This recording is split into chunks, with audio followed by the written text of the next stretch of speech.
الحمدللہ رب العالمین والعاقبۃ للمتقین والصلاۃ والسلام علی سید الانبیاء والمرسلین اما بعد فاعوذ باللہ من الشیطان الرجیم بسم اللہ الرحمن الرحیم۔ سورۃ ملک جو 29 پارے سے شروع ہوتی ہے، 2 رکوع کی سورہ مبارکہ ہے۔ اس کی فضیلت کے متعلق امام الانبیاء کا ارشاد مبارکہ ہے کہ یہ سورہ ہی المانعات ہی المنجیات تنجیہ من عذاب اللہ، یہ منع کرنے والی ہے، نجات دینے والی ہے عذاب سے، اور تنجیہ من عذاب اللہ، یہ اللہ رب العزت کے عذاب سے انسان کو مرنے کے بعد نجات دلوائے گی۔ اس کی بہت بڑی فضیلت ہے۔ ہر مومن مسلمان کو نماز عشاء کے فوراً بعد یا مغرب کے بعد، اگر وقت عشاء کے بعد نہ ہو تو ضرور اس کی تلاوت کرنی چاہیے، اور ہر مسلمان مومن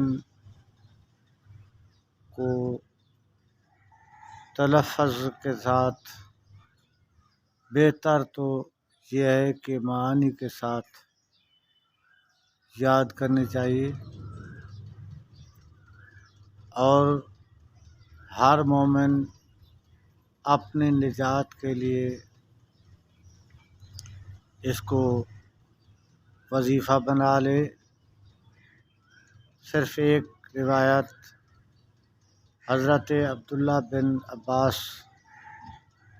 رضی اللہ تعالی عنہ سے روایت ہے، وہ کہتے ہیں کہ ہم جنگل میں سفر کر رہے تھے،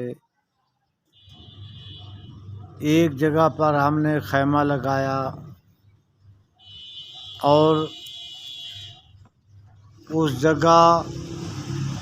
زمین کے اندر سے سورۃ ملک کی تلاوت کی آواز سنائی دے رہی تھی، ہم سنتے رہے۔ جب صبح امام الانبیاء کی بارگاہ میں حاضر دربار مصطفیٰ ہوئے تو ہم نے رات کا یہ واقعہ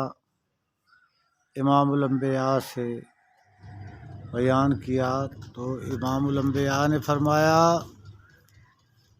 کہ جس جگہ آپ لوگوں نے خیمہ لگایا تھا اس جگہ ایک مومن مسلمان کی قبر ہے، ایک مومن مسلمان مدفون ہے، وہ دنیا میں سورۃ ملک کی تلاوت کیا کرتا تھا، اب قبر میں بھی، اب زمین میں دفن ہونے کے باوجود بھی تلاوت کر رہا ہے۔ ہی المانعات ہی المنجیات تنجیہ من عذاب اللہ، اور یہ بھی فرمایا۔ پھر حضرت عبداللہ بن عباس نے عرض کی، یا رسول اللہ صلی اللہ علیہ وآلہ وسلم، کیا مردہ بھی تلاوت کر سکتا ہے؟ امام الانبیاء نے اس کے جواب میں فرمایا کہ ہاں،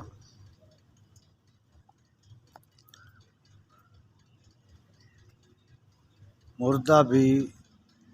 سنتا ہے۔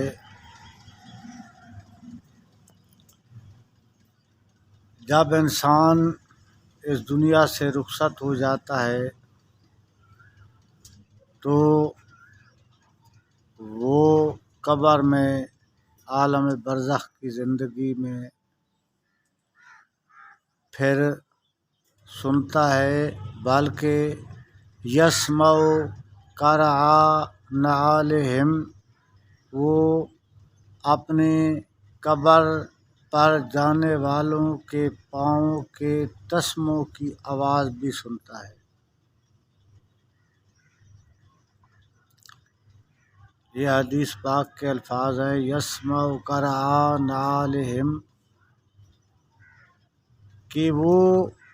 پاؤں کے تسموں کی آواز سن کر پہچان جاتا ہے کہ یہ جو میری قبر پر برائے ایصال ثواب آیا ہے کون ہے، بلکہ والدین کی روحیں ہر ہفتے اور جمعرات کے دن یا جمعے کے دن، یہ 2-3 روایات ہیں، اپنے لواحقین کے انتظار میں رہتی ہیں اور اپنے گھروں کے چکر لگاتی ہیں۔ اولاد کے نیک اعمال پر وہ قبروں میں خوش ہوتے ہیں، انہیں راحت حاصل ہوتی ہے، اور اولاد کی بد اعمالیوں پر انہیں افسوس ہوتا ہے۔ اس لیے امام الانبیاء نے فرمایا کہ اپنے فوت شدہ ماں باپ کو رنجیدہ نہ کرو، اچھے اعمال کرو۔ اگر تم اپنے والدین کے مرنے کے بعد اچھے اعمال کرو گے تو اچھے اعمال کا ثواب انہیں پہنچے گا، اور برے اعمال کرو گے تو برے اعمال کی وجہ سے وہ قبروں میں پریشان ہوں گے۔ تو اس سے پتہ چلا کہ گو کے اعمال تو مرنے کے بعد ختم ہو جاتے ہیں، لیکن اعمال کی اسپرٹ جو وہ اپنی نیک اولاد یا صدقات جاریہ کے متعلقہ جو انہوں نے صدقات جاریہ کیے تھے ان کا ثواب انہیں ملتا رہتا ہے،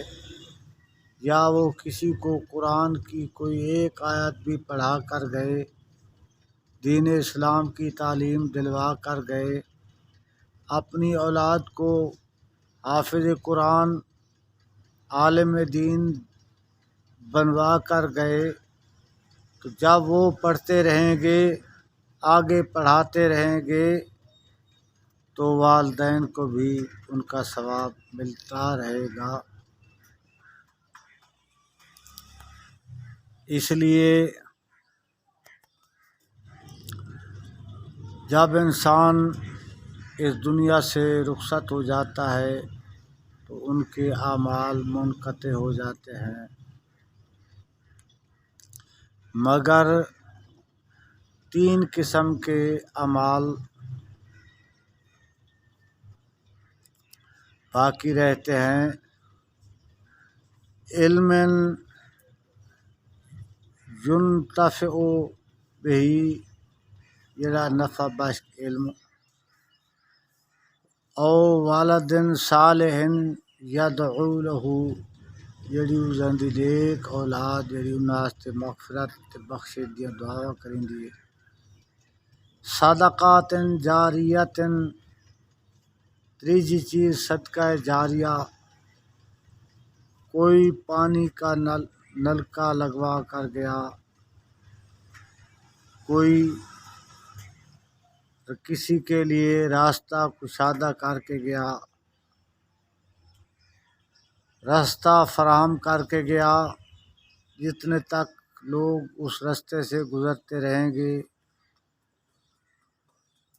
انہیں ایصال ثواب ملتا رہے گا۔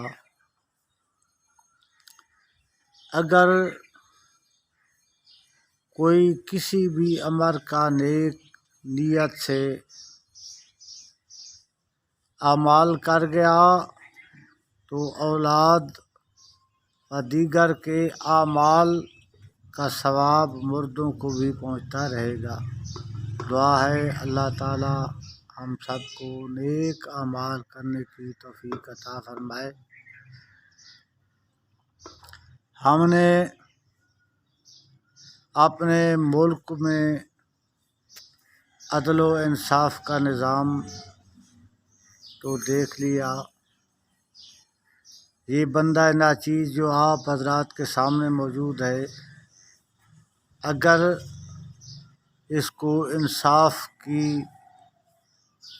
عینک سے یا نظر سے دیکھا جائے تو آج میں بہت خوش ہوں،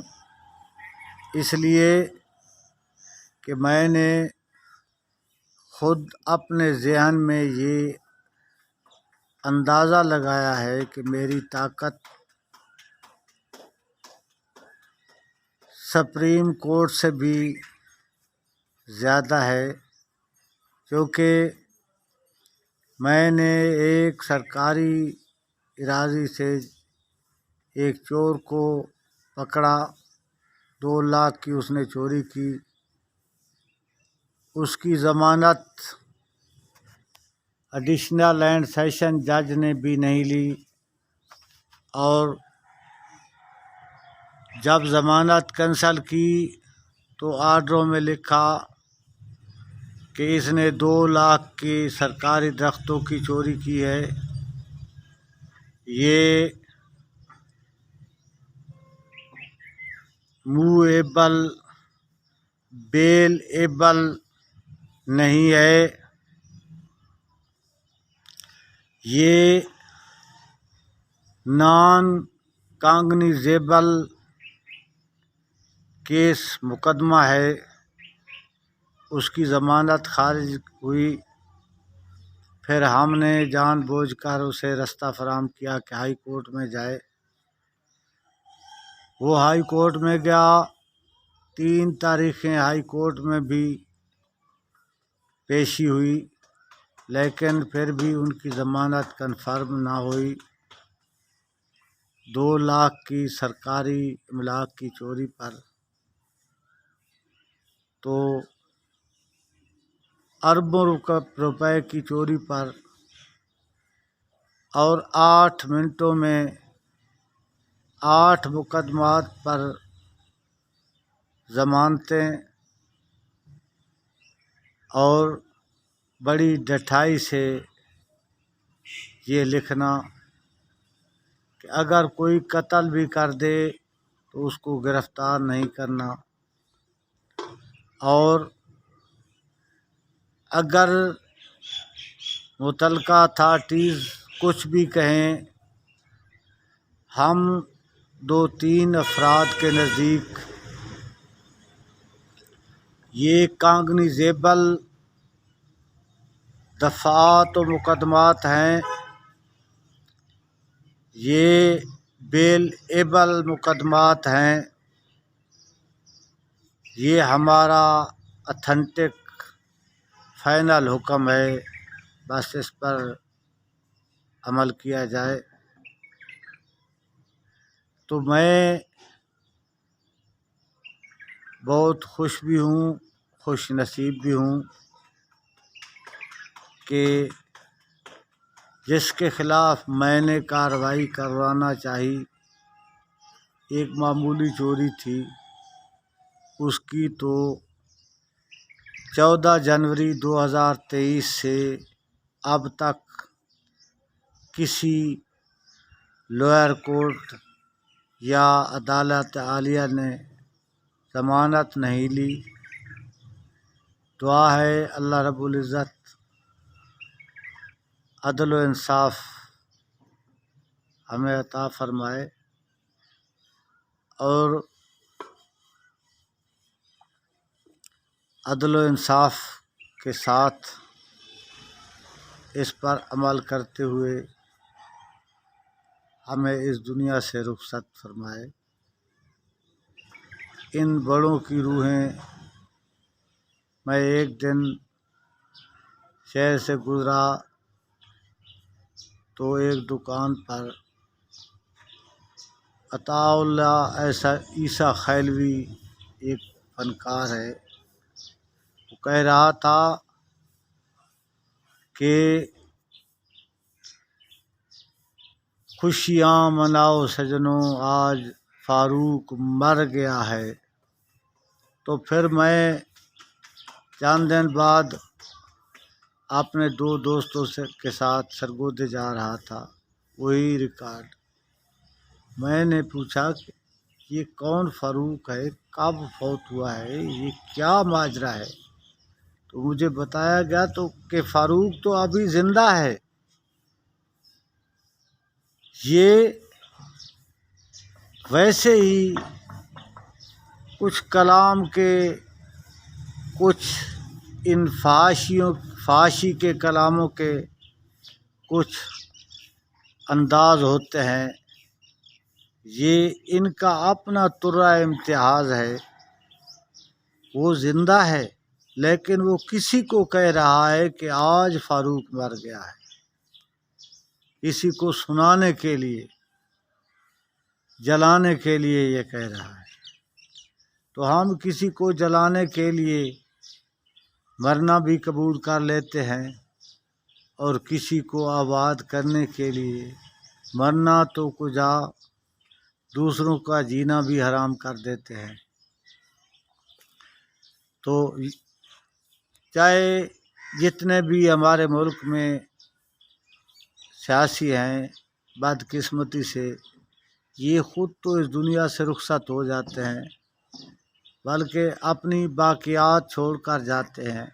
اگر ایک گیا تو اس کا بھتیجا، بیٹا،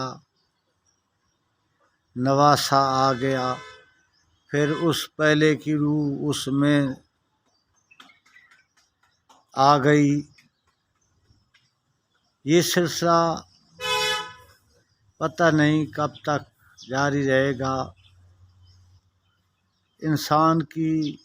50 سے 60 70 سال تک مختصر عمر ہے، تو اس مختصر عمر میں انسان کو اپنی ہی بقا کے لیے راستہ ہموار کرنا چاہیے۔ میرے آقا کا فرمان ہے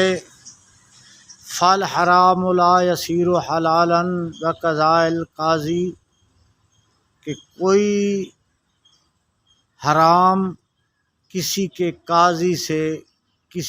قاضی کے حلال کہنے پر حلال نہیں ہو جاتا، حرام حرام ہی رہتا ہے۔ فالحلال یا لا یصیر حراما، اور کوئی حلال بقضاء القاضی، قاضی کی قضات سے حرام نہیں ہو جاتا۔ اصل بات تو یہ ہے کہ بندے کو خود پتہ ہوتا ہے کہ یہ میں حلال کھا رہا ہوں یا حرام کھا رہا ہوں، یا میں حق پر ہوں یا نا حق پر ہوں، میں غلطی پر ہوں یا میں نے غلطی نہیں کی۔ بندے کو خود سوچ سمجھ کر سیدھے راستے اور نشان منزل کی طرف گامزن ہونا چاہیے۔ وَهَذَا صِرَاطُ رَبِّكَ مُسْتَقِيمًا قَدْ فَصَّلْنَا الْآيَاتِ لِقَوْمٍ يَذَّكَّرُونَ، سیدھے راستے کی تلاش میں اور سیدھے راستے پر گامزن ہونے کی کوشش کرنی چاہیے۔ دعا ہے اللہ تعالی ہم سب کو سیدھے راستے کی طلب نصیب فرمائے۔ اور اس پر چلنا نصیب فرمائے، حلال و حرام میں تمیز کرنے کی توفیق عطا فرمائے، اور ہمارے حکمرانوں کو، ہمارے اداروں کو عدل و انصاف کی توفیق عطا فرمائے۔ وما علینا الا البلاغ المبین۔